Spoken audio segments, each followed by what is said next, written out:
किया होगा मॉक, तो मैंने आपको कहा होगा आपको 2 क्लासेस मिलेंगी, यही बोला था मेरी तरफ से, यही प्रॉमिस थी आपको, 2 लेक्चर मिलेंगे, है ना? यही बोला था कि नहीं बोला था? Yes ma'am. ठीक है, बट रियलिटी देखिए 2 क्लास नहीं होगी, रियलिटी में मैं आपकी बहुत सारी क्लास कराऊंगी। तो ये डिफरेंस है और जगह और यहाँ में। मैं बोला मैंने बोला बस यहाँ की फीस सर्टेन है, बाकी सब अनसर्टेन है। जो जो जरूर, अब 2 क्लास नहीं आपकी, देखिएगा कितनी क्लास होंगी, क्योंकि जो जो आपके लिए इंपॉर्टेंट है, मेरा ऑब्जेक्ट है आप मेरे पास आए हो तो मैं आपको अबव 65 मेरा ऑब्जेक्ट है कि आपको मैं स्कोर कराऊं। तो 2 क्लास बोलिए, यहाँ सेकंड क्लास है, देखिएगा अभी 3-4 क्लास और लगेंगी। आपके पास टाइम होना चाहिए, आपका मन होना चाहिए पढ़ने का। मैं बैठी हूँ, पढ़ाऊंगी आपको पूरा। सुबह बैच एक हुआ है मॉर्निंग में, 4 बजे से दूसरा बैच है, ठीक है? इस बीच में आपकी क्लास, ऐसे करके बीच बीच में आपकी क्लासेस लेंगे। अभी डेट भी नहीं आई है, ताकि आप लोग पढ़ें अच्छे से, ताकि आपका रिजल्ट, जब आप अच्छे से पढ़ेंगे तो रिजल्ट अच्छा आएगा। तो लिखिए 41, 42, 43, 44, 45, 46, 47, यस 47 तक बहुत इंपॉर्टेंट है, डीके बासु का जजमेंट। और उसके बाद 41B वगैरह ये एड ऑन किया गया था, जो अरेस्ट में प्रोसीजर है, क्या होना चाहिए, क्या अपेयरेंस होना चाहिए, पुलिस ऑफिसर कैसे अरेस्ट करेगा, ये सब डीके बासु में, क्योंकि उसमें कस्टोडियल डेथ हुई थी, जो कि एक एनजीओ ने चैलेंज किया था डीके बासु केस में। इसके बाद सुप्रीम कोर्ट ने कुछ गाइडलाइन बताई थी कि अरेस्ट एक्चुअली ऐसी होनी चाहिए। हाँ, यहीं पर तुरंत लिख लीजिए, Jogendra Singh versus state of UP की गाइडलाइन, ये भी आपको पता होना चाहिए। Jogendra Singh versus state of UP की गाइडलाइन, कितने बच्चों को पता है इस केस में क्या हुआ था? नहीं पता? अच्छा, बता देते हैं अभी शॉर्ट में। तीसरा केस लिखिए, Lalita Kumari versus state of UP का। Jogendra Kumar versus state of UP, I think it's 1994 है, yes 1994। Lalita Kumari versus state of UP 2013, और वो था DK Vasu versus state of West Bengal. इनकी गाइडलाइन हर बच्चे को याद होना चाहिए। अब गाइडलाइन का मतलब ये नहीं होता कि पूरा केस ही याद कर लीजिए उस केस से। और जब आपने ये 3 केस लिखे हैं तो एक केस तुरंत लिख लीजिए, Vishakha versus state of Rajasthan, इसका भी पता होना चाहिए, Vishakha versus state of Rajasthan. In cases में एटलीस्ट आपको हर केस में 3-4 पॉइंट पता हो कि बेसिकली ये केस में कहा क्या गया था, सो दैट कि आप इंटरव्यू बोर्ड को बिना सोचे, यहाँ पर पैनल, यहाँ तैयारी का मतलब ये है कि जब वहां आपसे पूछा जाए तो आपको सोचना ना पड़े। पढ़ा तो सबने होगा, जो बच्चा मेंस क्वालिफाई कर रहा है, लेकिन वहां आपको सोचना ना पड़े, मेंटली तैयार है, एकदम फ्लुएंसी के साथ, स्मार्टनेस के साथ आंसर दे दें आप। तो Jogendra Singh versus state of UP 1994 में क्या हुआ था? एक्चुअली इसमें कोर्ट ने कहा था, गाइडलाइन दी थी रिगार्डिंग द अरेस्ट, कि अरेस्ट आफ्टर इन्वेस्टिगेशन, आप जब अरेस्ट करते हैं then what should be the procedure of arrest, arrest का प्रोसीजर क्या होना चाहिए। यहां सुप्रीम कोर्ट ने यह भी कहा था कि arrest only on the ground of suspicion, कि केवल सस्पिशन है about the commission of heinous offence, कि कोई ऑफेंस कॉग्निजेबल या हीनियस हुआ है और आप गिरफ्तार कर लें, ऐसा नहीं होना चाहिए।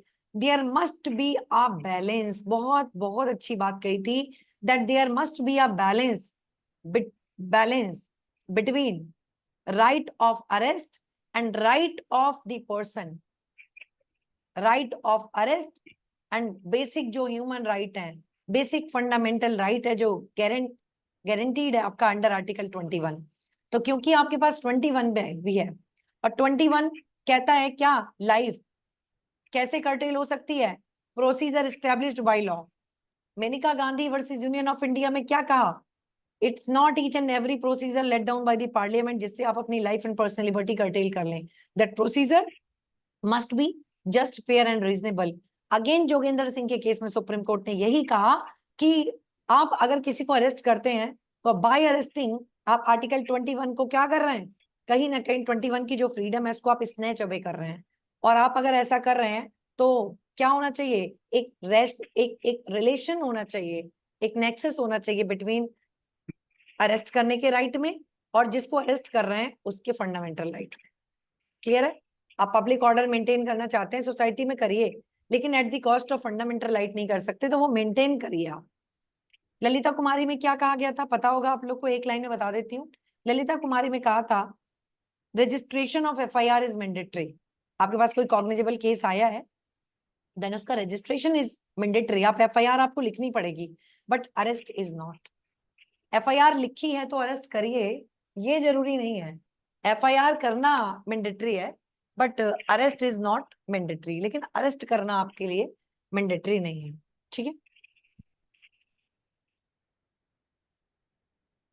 डीके बासु केस में क्या हुआ था? एक्चुअली कस्टोडियल डेथ और कस्टोडियल वॉयलेंस के मैटर बहुत ज्यादा हो रहे थे, एंड एक एनजीओ ने ये मैटर को रेज किया, और वहां सुप्रीम कोर्ट ने इस कॉग्निजेंस लिया, इस मैटर को देखा कि यस कस्टडी में लोगों के साथ क्या हो रहा है, और वहां पर जो आफ्टर अरेस्ट का जो प्रोसीजर है, अरेस्ट के समय का प्रोसीजर, अरेस्ट कैसी होनी चाहिए, अरेस्टेड पर्सन के राइट के बारे में बात की है, उससे रिलेटेड डीके बासु में गाइडलाइन दी, और गाइडलाइन देने के बाद पार्लियामेंट ने इस पर काम किया, और अमेंडमेंट के माध्यम से सीआरपीसी में जैसे 41B में देखिए, 41C देखिए, ये सारे प्रोसीजर, 41D देखिए, ये सब कुछ जो ऐड हुआ बाद में, ये डीके बासु जजमेंट के बाद हुआ। ये भी पूछ सकते हैं कि ये पहले नहीं था तो क्यों बाद में किया गया, क्या था। ये हो गया। देन आप सीधे आ जाइए सीआरपीसी में 60, थोड़ा सा देख लीजिएगा, 60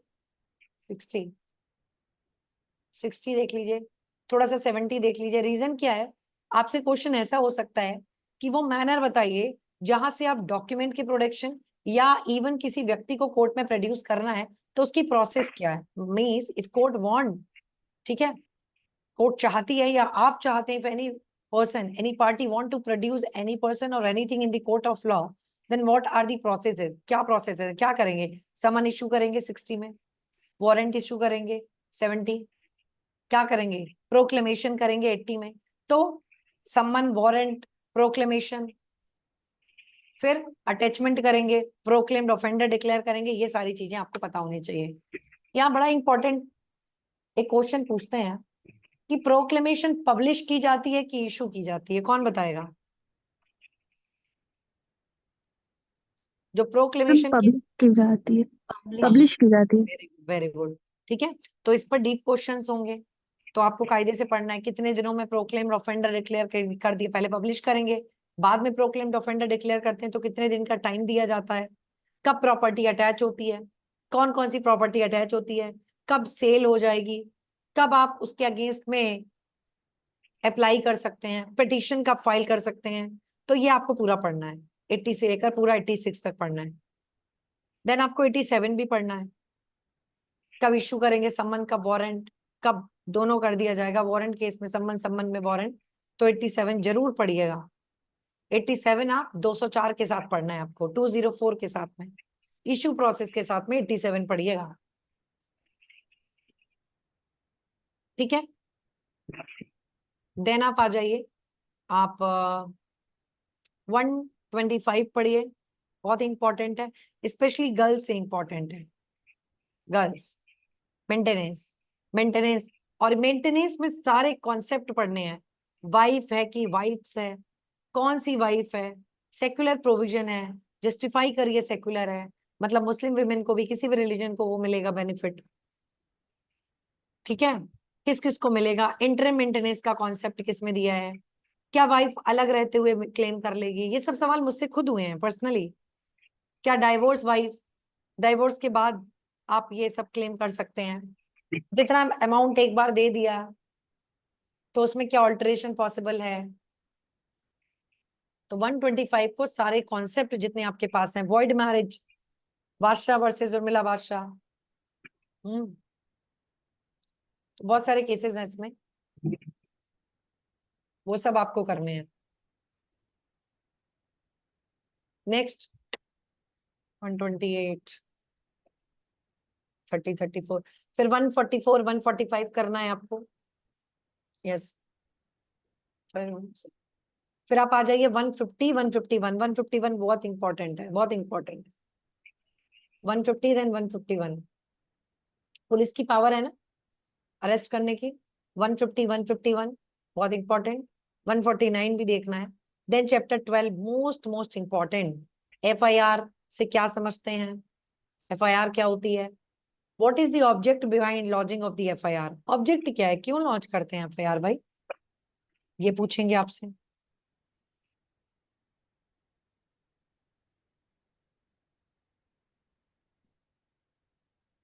ठीक है, एविडेंशियरी वैल्यू क्या है एफआईआर की,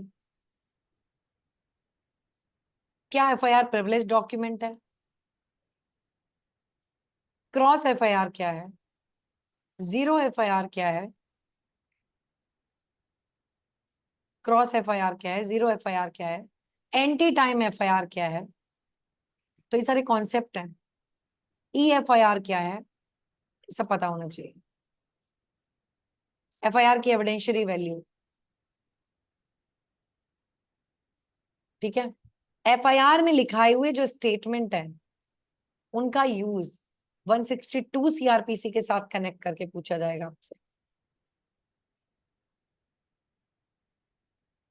क्या एफआईआर प्रीवियस स्टेटमेंट का पार्ट होगा? एफआईआर में लिखा हुआ जो कंटेंट है क्या वो प्रीवियस स्टेटमेंट माना जाएगा 145 ऑफ एविडेंस एक्ट में? जो नहीं आएगा बिल्कुल परेशान मत होइएगा, मैं बताऊंगी आपको, ठीक है। जो चीजें नहीं बनेगी वो मैं बताऊंगी। नेक्स्ट ये हो गया आपका। तो 154 में एफआईआर, अब अगर कोई एफआईआर लॉन्च नहीं करता है तो क्या प्रोसीजर है? तहरीर क्या होती है?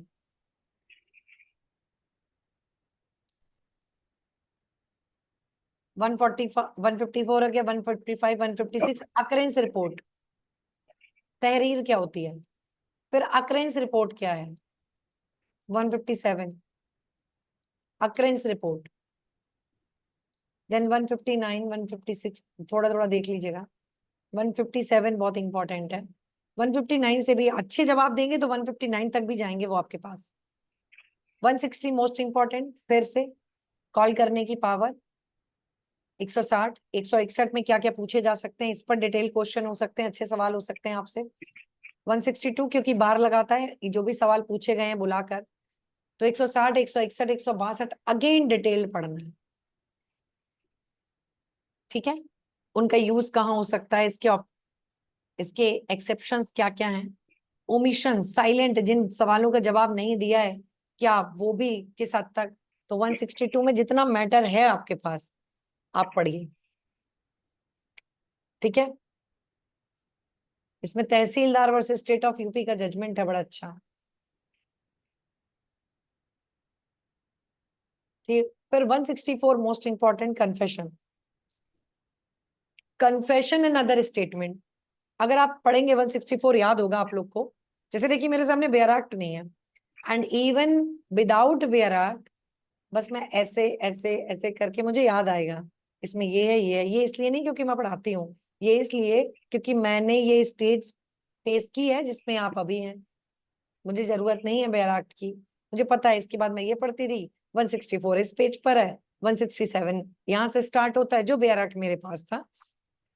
तो ऐसे ही आपको याद होगा, कुछ बच्चों को डेफिनेटली आप लोग को याद होगा, ठीक है। 164 में क्या, क्लॉज 1 से क्लॉज 4 तक कन्फेशनल स्टेटमेंट, इनका मैनर क्या है, कन्फेशन की एविडेंशियरी वैल्यू क्या है। इसी में आपको क्लॉज 4 में दिखेगा मेमोरेंडम। मैनर क्या है कन्फेशन रिकॉर्ड करने का? हो सकता है आपसे वो पूछ लें बताइए मैनर, तो वहां पे पूरा मैनर लिखा है, आई, है ना, अक्यूज का name, have explained nature and consequence that confession may be used against you as an evidence and you are not bound to make such confession, that confession। तो वहां पर जज ये सुनिश्चित कर ले कि वॉलंटरी है और स्वेच्छा से है, तभी वो कन्फेशन रिकॉर्ड कर सकते हैं, उनके साइन रहेंगे। तो कन्फेशन का मैनर क्या है, कौन रिकॉर्ड कर सकता है कन्फेशन, ये उसकी एविडेंशियरी वैल्यू। कई सारी कन्फेशन है तो क्या होगा, पुलिस को दी हुई कन्फेशन है तो क्या होगा। हमेशा प्रोसीजर को एविडेंस के साथ कनेक्ट करके पढ़ेंगे तो नंबर भी अच्छे आएंगे, इंटरव्यू में भी अच्छा बता पाएंगे, ठीक है। इसके बाद अदर स्टेटमेंट जो क्लॉज 5 ऑनवर्ड विक्टिम के स्टेटमेंट रिकॉर्ड होते हैं उनको भी पढ़ना है। देन आप आ जाएंगे 164 के बाद 167 पर, रिमांड। और रिमांड जब करेंगे तो अभी रिमांड में जो बीएनएसएस है इसमें जो भी अभी चेंज हुए हैं वो भी पता होने चाहिए, ठीक है। रिमांड, क्योंकि रिमांड को लेकर जो चेंजेस हुए हैं इनको लेकर काफी ऑब्जेक्शन उठाए जा रहे हैं, पुलिस की पावर बहुत बढ़ा दी गई। पहले केवल 15 दिन की पुलिस रिमांड होती थी, अब और भी बढ़ सकती है, ठीक है। तो ये चीज आप 167 रिमांड क्या है, कितने तरह की रिमांड है, कितने दिन किन केसेस में कितनी रिमांड हो सकती है। डिफॉल्ट बेल का कॉन्सेप्ट क्या है, डिफॉल्ट बेल बहुत पूछा जाता है, डिफॉल्ट बेल क्या है। ठीक है। नेक्स्ट आप आ जाइए 172। केस डायरी क्या है? केस डायरी क्या होती है? केस डायरी क्या प्रिविलेज डॉक्यूमेंट है? केस डायरी का यूज कैसे होता है ट्रायल में? क्या यूज होता है? बनाते तो सब है लेकिन उसका यूज क्या है ये बताइए। देन 173 पुलिस रिपोर्ट पर आ जाइए। 173 पुलिस रिपोर्ट। अब पुलिस रिपोर्ट कितनी कितनी तरह की हो सकती है? अभी उस दिन वाली क्लास में आप लोग को क्लियर किया था, चालान क्या है, चार्जशीट क्या है, फाइनल रिपोर्ट, क्लोजर रिपोर्ट, ये सब पूछा जाएगा। फर्दर इन्वेस्टिगेशन क्या है? फर्दर इन्वेस्टिगेशन क्या है? क्या फर्दर इन्वेस्टिगेशन के लिए पुलिस को मजिस्ट्रेट से परमिशन लेनी पड़ती है? Excuse me ma'am. जी मैम, क्लोजर रिपोर्ट और फाइनल रिपोर्ट सेम होता है क्या? Yes. Okay, thank you. Next,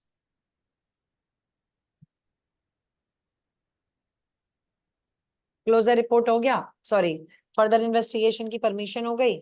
then आ जाइए 174। इंक्वेस्ट मैटर क्या होते हैं? बहुत इंपॉर्टेंट है। इंक्वेस्ट किन मामलों में की जाती है? कौन एम्पावर्ड है?